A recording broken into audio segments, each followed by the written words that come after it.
Beyond the Bell, Bloomberg's comprehensive cross-platform coverage of the U.S. market close starts right now.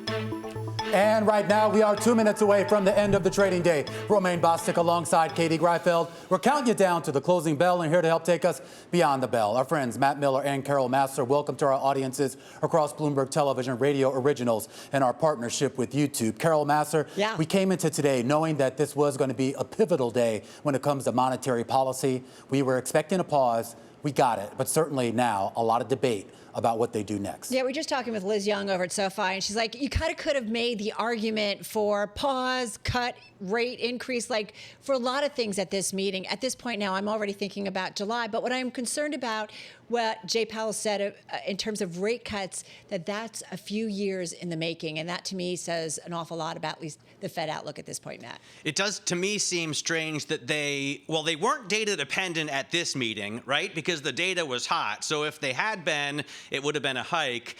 They do say they're going to continue to be data dependent, but when asked which data they're focused on, they said, we'll know it when we see it, which is a little bit worrisome, right? If the Federal Reserve can't really clarify the data points that they're watching, or at least they don't want to. They are still saying that the risk is to the upside for inflation, even though they added 2 hikes to the dot plot for this year. So it's interesting. They raised their inflation forecasts, they added 2 hikes, and they're still concerned about risk to the upside. And just because I say skip doesn't mean it's a skip.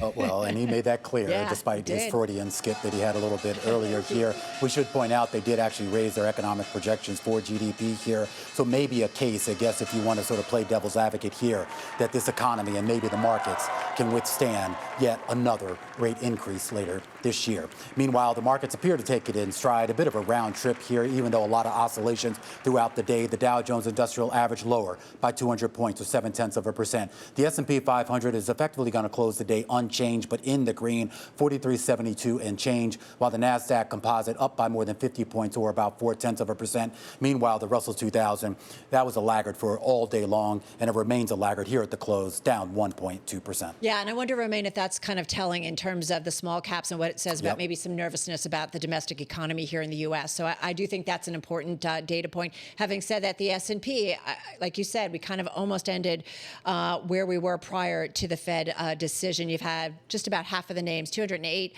higher, 292 to the downside. So that's kind of where we ended. Well, we ended also, Romaine, to your point, over the past couple of days above where the S&P was before the Fed started hiking rates, which I just think is so fascinating that we've come full circle. If you take a look at the industry groups, it's interesting to me that tech continues to climb, even though we got an extra hike in the dot plot. So IT was the biggest gainer on the S&P 500. Consumer staples makes sense because if you're worried about the market in the face of higher rates, you're going to buy defensive stocks like that and real estate as well. But everything else was down. All right, let's get to actually the names that actually showed some gains in today's session. So Nike, number one in the S&P 500. That stock ending up just about 5.7%, so just below its highs of the trading session. You know, there was some writing and reporting that softer PPI report, you know, the prices of inputs may be coming down. And for a company like Nike, that means some of the materials costs are going to be a little bit lower, and that's going to improve margins and certainly their overall profitability. So maybe that's why you saw Nike a little bit higher today. Coherent, I want to go there. It's a semi-device maker. We continue to watch everything and anything in the semi space. Looking for, I think on an intraday basis, we saw about its biggest gain in about 2 years. Trading volume surging. Stock finishing up about 14%. The company unveiled new laser processing heads for high-speed precision welding that are primed for electric vehicle manufacturing. So that was a positive. And just real quickly, Next Decade, ticker is NEXT. That went up 51%. Wow. Yeah, exactly. This is after Paris-based Total Energies agreed to buy about a 17.5% stake in the Houston-based company. They're developing a terminal, to export liquefied natural gas, LNG, in Texas. So an energy play, right? Continues to be up there. I just want to add a couple more to that. Apple closing at another fresh record high. And then I thought this was interesting, Carol Massar, because I know you've covered the travel sector pretty well here. Delta Airlines, and in fact, most of the travel sector up again, and Delta's on like a 14-day run now. So you've seen a lot of strength in some of those, I guess, services and discretionary type of names. Yeah. Exactly, right? People still flying around. All right, so who's going next? It's me. It's me. I will add that there has been a lot of love for the cruise liners this week. But let's talk about decliners, since that's what I'm assigned to do. I want to start with United Health. Obviously, a lot of really interesting moves in the insurer space today. That's spurred by United Health. Basically, their CEO came out at an investor conference and said that seniors are catching up on surgeries that maybe they had deferred during the pandemic, think joint replacements. And then the CFO warned that second quarter premium revenue spent on care may be at the upper end or moderately above expectations. You're looking at United Health's worst day since 2020 as a result. Moving on. And I thought it was interesting, too, not to knock you off here, but some of the big gainers on the day were like the medical device companies, basically the ones who would benefit from some of those price increases. Yeah, maybe a pair trade going on there. Yeah, but let's talk about Cinemark as well, because that got a downgrade from B. Riley from a buy, saying that basically the film slate for 2024, 2025 is looking increasingly uncertain amid that writer's strike. So that's an interesting name as well, also off by more than 6%. And finally, Fifth Third. Oh, go on, Romaine. Well, with the movies, and you saw that Disney pushed a lot of their big movie franchises, the dates back a little bit. So interesting to see. Yeah, no, it's getting serious. Yeah. So definitely some interesting. I can't believe how big Avatar 2 even was. Like, did anyone you know see that? No, I didn't. No, or nor one. Yeah, but 2.3, I mean, a huge draw for Avatar 2. It's worrisome that Star Wars has been pushed back to, I think, 2027. We're not going to get another one until 2027. Well, some of those dates, they were like out into 2030. I was like, that's some long-term planning there. Yeah. Even the Fed doesn't project out that far. They don't even know what data they're watching.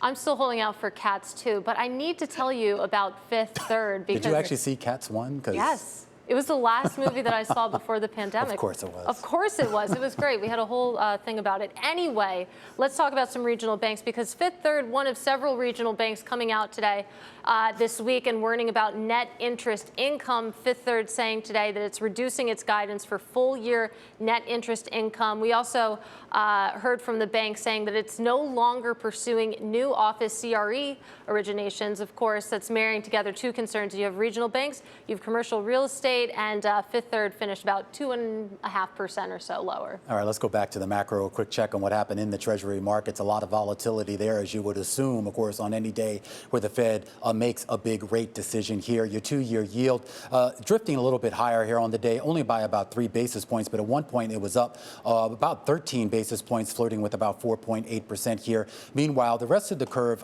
lower slightly here on the day, about 2 basis points on the 10-year, 3 on the 20, and 4 on the 30-year. But we should point out, guys, we continue to see kind of a deeper reinversion of that curve. Remember, back in March, we had started to see a lot of the main points on that yield curve start to get back towards positive territory. Not quite there, but now sinking much deeper at 2/10s, just to cherry pick one, right now at negative 91. All right, so while we look at the rates there, and you talk about that, so important, obviously, coming off a Fed meeting, but I think about, guys, what Jay Powell said about being strongly committed to bringing inflation to goal. Strongly committed. Is that wavering a little bit, like we're going to do it? But I do wonder that 2%, is that realistic? I think you talk to a lot of folks. You're still hung up on 2%? Well, I am, because if the Fed is still hung up on 2%, then they've got a long ways to. They better be. Well, they haven't backed off of it. They've kind of been promising us that, right? For decades. Well, but just to go back to the dot, I mean, they're not seeing 2% this year. What was it, like 3 point something